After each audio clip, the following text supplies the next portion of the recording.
लोगों के पास कोई काम नहीं है। विपक्ष पर हमला करने से पहले अपने गिरेबान में झांक करके इन महिलाओं को देखना चाहिए जो सुशासन बाबू अपने आप को कह रहे हैं और विधानसभा में किस तरह की बातें किए, तो उस समय ये लोग कहाँ थी। इन लोगों के चाल चरित्र को देखते हुए पप्पू जी भी बोले, मैं ये नहीं कहती हूँ कि उन्होंने अच्छी बात बोले, वो भी गलत बोले। गलत होता है। हमारी मौजूदगी राजद के प्रदेश कार्यालय में है और यहाँ पे जो है पहुँचे उर्मिला ठाकुर, बिहार विधान परिषद के सदस्य हैं, राजद से हैं। बिहार में सुशासन कही जाती है, लेकिन 10 साल की बच्ची के साथ जो हुआ आपने भी देखा होगा, लेकिन वो गिरफ्तार हो गई। क्या आप कैसे देखते हैं इस मामले को? मैं सिर्फ ये कहना चाहती हूँ कि गिरफ्तार होने से बच्ची की ज़िंदगी और उसकी इज्जत को लौटा दिया जाएगा। 4 साल की बच्ची, 5 साल की बच्ची सिर्फ मारता ही नहीं है, जिस तरह से भूसा बोरा में कसता है उस तरह से कस के बांस में काट देता है, टांग देता है। कहीं इस तरह की नौबत क्यों आती है? क्योंकि सरकार का इकबाल ख़त्म हो चुका है। अपराधी बेखौफ होकर के अपराध कर रहे हैं और जहाँ तक सुशासन कर रहे हैं, सुशासन नहीं, कुशासन ही नहीं, ये राक्षस राज है।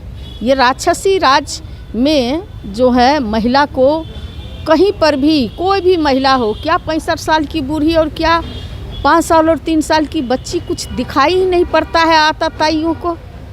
जिस समय शराब लोग पीता था उस समय भी इतना बड़ा जो है घटनाएं नहीं होती थी जो आज महिला के साथ हो रही है।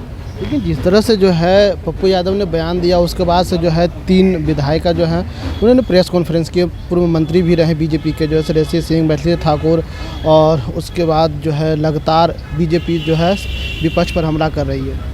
उन लोगों के पास कोई काम नहीं है। विपक्ष पर हमला करने से पहले अपने गिरेबान में झांक करके इन महिलाओं को देखना चाहिए जो सुशासन बाबू अपने आप को कह रहे हैं और विधानसभा में किस तरह की बातें किए, वही आंसू बहा रही थी। धनखड़ जो है हरियाणा में जब गए थे तो वो कह रहे थे कि भाई बिहारी जो मुख्यमंत्री हमारे दोस्त हैं, मेरी सरकार यहाँ बनेगी तो बिहारी लड़कियों को ला करके शादी करवा देंगे, कोई कुमारा लड़का नहीं बचेगा। तो उस समय नहीं, आपने देखा कि किस तरह से गिरधारी शाह जो वहाँ की महिला शक्ति और बाल विकास की मंत्री के पति हैं, किस तरह से बिहारी लड़कियों को 20 से 25 हज़ार का कीमत लगा रहे थे, उस समय नहीं बोली। आप देश दुनिया में परचम लहराने वाली जो लड़की थी उसको जो है बीजेपी के सांसद ब्रिजभूषण ने उसका यौन शोषण किया, तो उस समय ये लोग कहाँ थी? जिस बॉर्डर पर रखवाली करने वाले की पत्नी को नंगा मणिपुर में घुमाया गया, तो उस समय ये लोग कहाँ थी? इन लोगों के चाल चरित्र को देखते हुए पप्पू जी भी बोले, मैं ये नहीं कहती हूँ कि उन्होंने अच्छी बात बोले, वो भी गलत बोले। गलत होता है। चोरी करना अगर पाप है तो बीजेपी वाले भी बोलेंगे, राजद वाले भी बोलेंगे और जदयू वाले भी बोलेंगे। जो सत्य है, सत्य को आप नहीं झुठला सकते। और इस तरह की राजनीति में बातें करना बहुत ही अनर्गल बात है। जिस तरह से पुरुष को अधिकार है हर क्षेत्र में काम करने का, महिला कहीं पर भी पीछे नहीं है। महिला को इस तरह से बातें करके डराया धमकाया नहीं जा सकता है, उसे राजनीति से विलग नहीं किया जा सकता है। महिला काफ़ी जिद्दोजहद के बाद राजनीति में स्वतंत्रता के साथ आती है। वो अपने लिए नहीं, दूसरे के लिए कुर्बानी देने के लिए आते हैं कि हम भी समाज में जुर्म होगा तो उसका विरोध करेंगे, मैं भी नेता बन सकती हूँ। और इस महिलाओं को इस तरह के चाल और चरित्र पर उंगली उठा करके उसको पीछे नहीं किया जा सकता है। मेरा जी सवाल ये है कि तो बीजेपी तो कहती है कि हम तो महिलाओं को उत्थान के लिए काम करते हैं, लेकिन विपक्ष जो है कहाँ करने देती है? वो बिल भी गिरा दिया है। बिल कहाँ गिरा दिया? बिल जो है, आपको जानकारी होनी चाहिए पत्रकार महोदय कि महिला आरक्षण बिल 2023 में दोनों सदनों से, लोकसभा और राज्यसभा से पारित हो गया।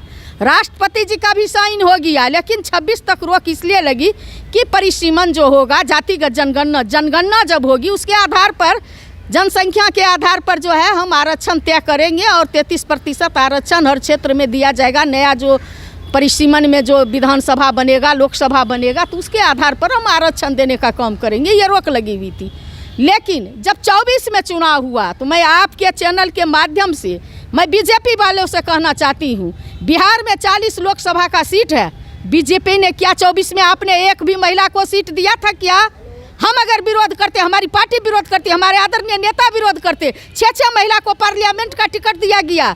विधान परिषद में बनी हूँ, उस सदन में बाबू लालू प्रसाद यादव जो इस राज्य ही नहीं देश ही नहीं दुनिया के सबसे बड़े समाजवादी नेता है, उन्होंने मुझे उस सदन में, बाबू तेजस्वी प्रसाद यादव ने उस सदन में भेजने का काम किया। इस राज्य की पहली महिला मुख्यमंत्री आदरणीय राजमाता राबड़ी देवी ने उस सदन में भेजने का काम किया। 11 सीट में 5 सीट जो है राष्ट्रीय जनता दल को मिला। और आपको जान के आश्चर्य होगा, 5 में से 3 महिला को राष्ट्रीय जनता दल ने भेजने का काम किया। ये लोग क्या बोलेंगे? ये लोग तो महिला विरोधी हैं और आरक्षण को पारित करना नहीं चाहते। आरक्षण अगर आप पारित करते तो आप जो है इस तरह की बातें नहीं करते। कौन रोका है आपको? आप कल से लागू कर दीजिए, दे दीजिए 33%। संगठन आपका यहाँ संगठन तो है, संगठन में पहले तय कर लीजिए न अपने यहाँ 33% महिला को भेज करके। बोलने से नहीं होता है, काम करने से होता है। सत्ता में आप हैं, उंगली विपक्ष पर उठा रहे हैं, शर्म होनी चाहिए। बीजेपी को शर्म होनी चाहिए, सत्ता में आप हैं, विपक्ष पर सवाल खड़ी करते हैं, ऐसा कहना जो है उर्मिला ठाकुर जो बिहार विधान परिषद के सदस्य राजद से उनका है। इंस्टाग्राम लाइव के लिए पटना से ब्रजेश कुमार।